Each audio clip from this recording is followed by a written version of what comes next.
Hi, today I want to talk to you about music and technology. Now, many musicians might assert that new technologies can have the ability to limit certain musicians or certain genres from the listening floor.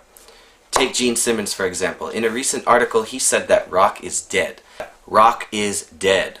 He blames online music distribution as well as a lack of support from major record labels.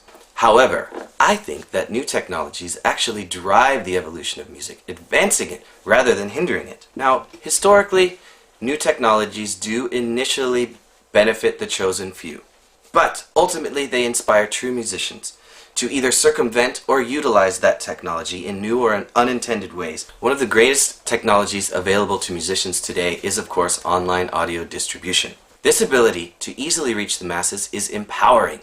However, many musicians feel overwhelmed and frustrated with their inability to rise above the flow to be heard.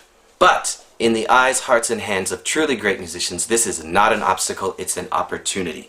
Now, music is often a counterculture movement in society, which then becomes trendy, and that popularity is then capitalized on by the recording industry. Record labels promote what is going to sell records. But this is not a new phenomenon.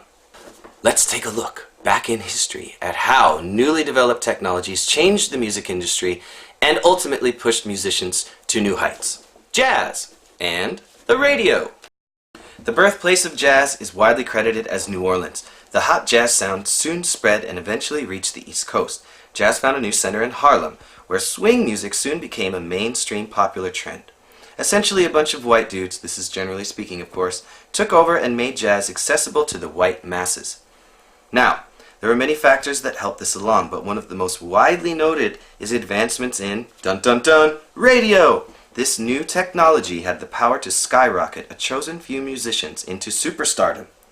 These select elites benefited from a more stratified structure in the entertainment world. Now, another big factor in this story was the end of Prohibition, which led to the decline of the speakeasy.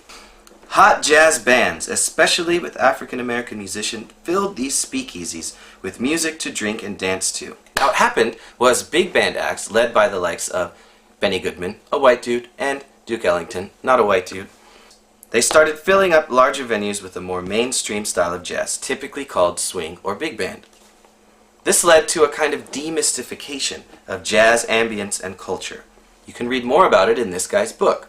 This was somewhat detrimental to the smaller hot jazz bands, particularly African Americans, who were often not welcome at larger, more popular venues. Advancements in recording technology also meant that bands could now record longer tracks.